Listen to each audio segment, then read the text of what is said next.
So welcome guys, welcome students. Concept one जो ये हमारा वीडियो है वो बेस्ड है, हम इंटीग्रेशन स्टार्ट करने जा रहे हैं। तो इंटीग्रेशन के ऊपर में हम कुछ कुछ बातें करेंगे जो आपके एग्जाम के हिसाब से भी इंपॉर्टेंट रहेंगे और वैसे भी सीखने के लिहाज से तो सही है। सो बेसिकली इंटीग्रेशन होता क्या है, अगर आपसे कोई पूछे कि इंटीग्रेशन का मतलब डेफिनेशन क्या बताएंगे आप, तो देखिए कोई अगर फंक्शन है, इंटीग्रेशन को बेसिकली बोलते हैं हम एंटी डेरिवेटिव। क्या कहते हैं? Anti derivative. डिफरेंशिएशन मैंने आपको पढ़ाया हुआ है ना, डिफरेंशिएशन का उल्टा होता है एंटी डेरिवेटिव, और इसको हम प्रिमिटिव भी कहते हैं, ऑल्सो नोन एज प्रिमिटिव। ये सब नाम वगैरह आप याद रखेगा ताकि आपको ध्यान में रहे।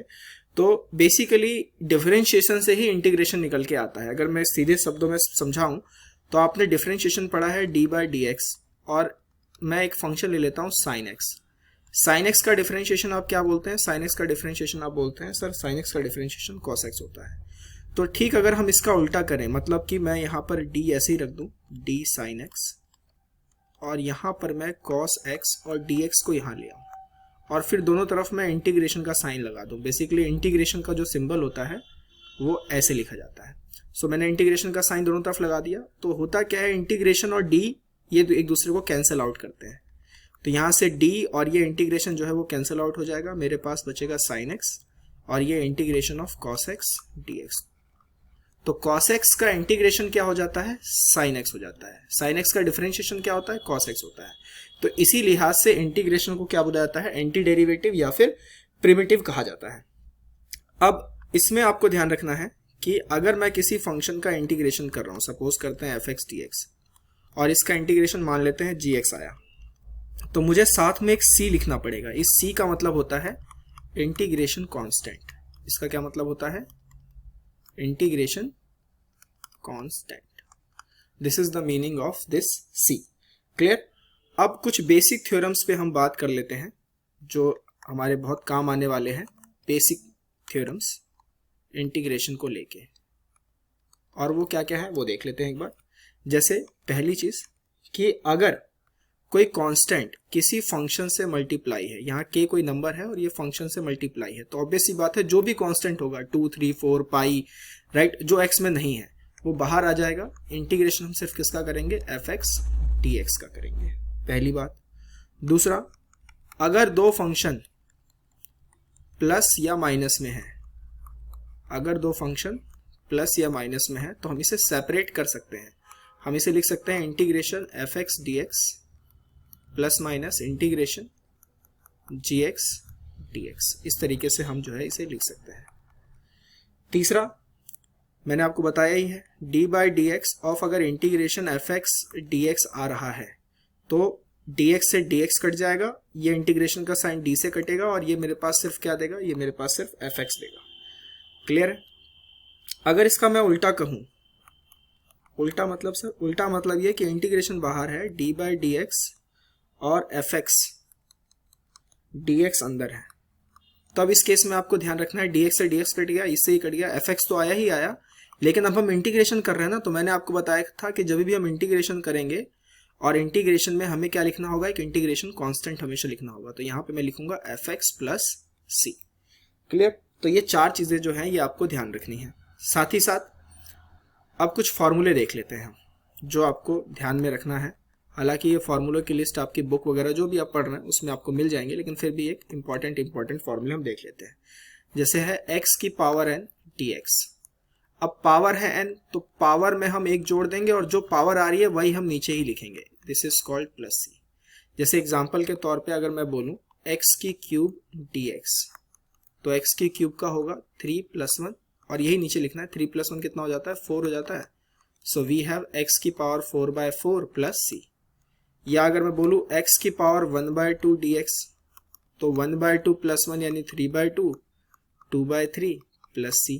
बेसिकली इसका रेसिप्रोकल आगे लिख देते हैं, राइट, क्योंकि अगर आप यहाँ पे 3/2 लिखेंगे तो 3 नीचे फिर 2 ऊपर चला जाएगा, तो वही बात है, सेम थिंग है, राइट। अगर मैं बोलूं x की पावर -1/2 dx, तो आप यहाँ क्या करेंगे? x की पावर -1/2 + 1, और 1 में से अगर हाफ गया तो हाफ आता है, तो ये आ जाएगा x की पावर 1 में से हाफ गया हाफ, और ये 2 ऊपर आ जाएगा ना, 2 ऊपर चला जाएगा। सो 2x की पावर 1/2 प्लस c।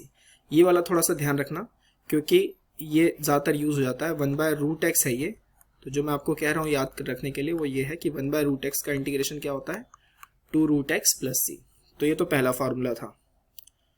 दूसरा फार्मूला देख लेते हैं, सेकंड क्या है, इंटीग्रेशन 1/x dx। 1/x का क्या हो जाएगा, log x + c। सिंपल है, अगर x आ रहा है तो log x + c लेना है आपको।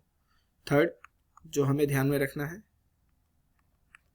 Third is e⁻x dx। e⁻x का क्या होगा, e⁻x + c। Fourth a⁻x dx। a⁻x का क्या होगा, a⁻x log a + c। ये सब फॉर्मूले जो है आपको ध्यान रखना है, इस पे हम सवाल वगैरह करेंगे, अगले वीडियो में हम देखेंगे कि कैसे कैसे इसमें क्वेश्चन है। सिर्फ अभी हम बस यहाँ पे फॉर्मूले देख रहे हैं। sin x dx, sin x का इंटीग्रेशन क्या होगा, sin x का इंटीग्रेशन होगा -cos x + c। नेक्स्ट हम अगर बात करें तो cos x dx, इसका इंटीग्रेशन क्या होगा, sin x + c। फिर नेक्स्ट है हमारे पास that is sec² x dx। sec² x का कितना होगा, sec² x का होगा tan x + c। इसके बाद आठवां अगर हम देखें, 8th formula that is sec x × tan x।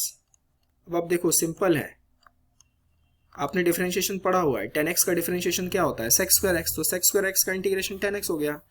अब आपको ये सोचना है कि किसका डिफरेंशिएशन था, sec x tan x किसका डिफरेंशिएशन था, तो sec x का डिफरेंशिएशन था, right.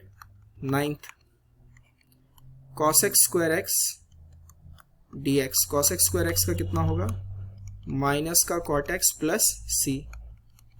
10th cosec x × cot x dx, इसका कितना होगा, इसका होगा -cosec x + c। Clear. 11th, आइए 11th पे चलते हैं। आई होप मैंने आपको e⁻x का बता दिया होगा, e⁻x और e⁻x दोनों बता दिया, ठीक है। लगे हाँ तो कुछ और भी चीज़ें ध्यान रखना है आपको। अगर सिंपल dx है तो यहाँ पर 1 मल्टीप्लाई तो होगा ही, 1 तो कहीं भी होता है। 1 को मैं क्या लिख सकता हूँ, x⁻0 dx, फिर यहाँ पे पावर वाला गेम हम लगा देंगे, x⁻1 + c। तो dx का इंटीग्रेशन सिंपल अपने को याद रखना है, dx का इंटीग्रेशन क्या होगा, x + c। 12th, अब 12th फॉर्मूला जो है 1/1 - x²√।